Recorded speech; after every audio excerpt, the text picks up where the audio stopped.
اعوذ باللہ من الشیطان الرجیم بسم اللہ الرحمن الرحیم اولما اصابتکم، کیا بات ہے کہ تمہیں پہنچ گئی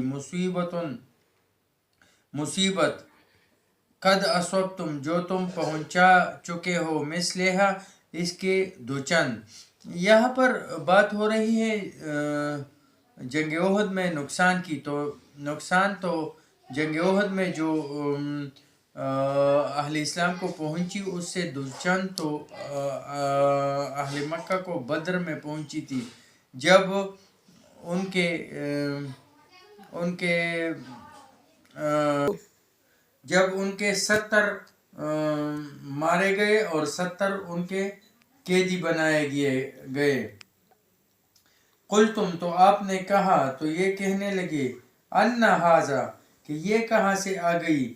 قل، آپ کہہ دیجئے اے محمد صلی اللہ علیہ وآلہ وسلم، ہوا من عند انفسکم، یہ تمہارے اپنے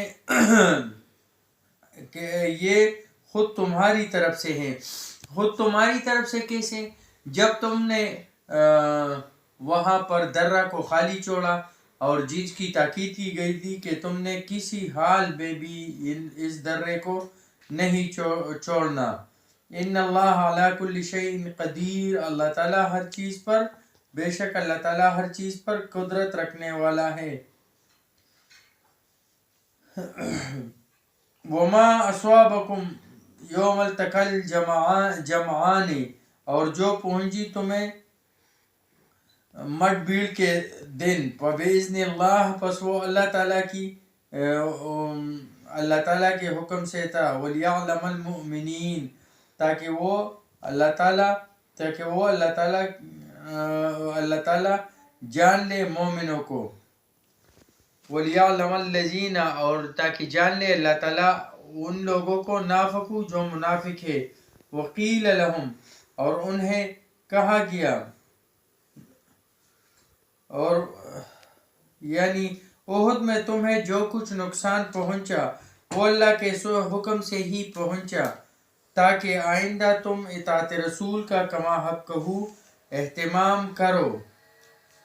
علاوہ ازیں اس کا ایک مقصد مومنین اور منافقین کو ایک دوسرے سے الگ اور ممتاز کرنا بھی تھا۔ وقیل لہم، اور انہیں کہا گیا، تعالو قاتلو، آ جاؤ، قاتلو، جہاد کرو، فی سبیل اللہ، اللہ کی راہ میں، اللہ تعالیٰ کی راہ میں لڑنے کے لیے آ جاؤ۔ او ادفعوا، یا کافروں کو ہٹا دو، یعنی اللہ کی راہ میں لڑو یا کافروں کو ہٹا دو۔ قالوا، تو انہوں نے کہا، تو وہ کہنے لگے، لو نعلم قتالا لاتبعناکم، کہ اگر ہم لڑائی جانتے ہوتے تو ضرور ساتھ دیتے، تو ضرور آپ کا ساتھ دیتے، یعنی ہم لڑائی نہیں جانتے۔ لڑائی جاننے کا مطلب یہ ہے کہ اگر واقعی آپ لوگ لڑائی لڑنے چل رہے ہوتے تو ہم بھی ساتھ دیتے، مگر آپ تو لڑائی کی بجائے اپنے آپ کو تباہی کے دہانے میں جھونکتے جا رہے ہیں، ایسے غلط کام میں ہم کیوں آپ کا ساتھ دیں۔ یہ عبداللہ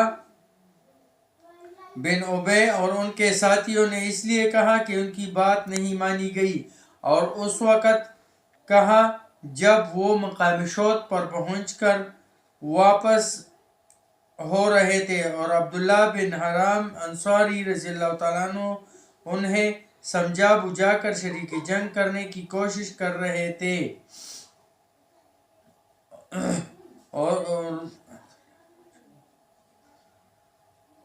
وقالوا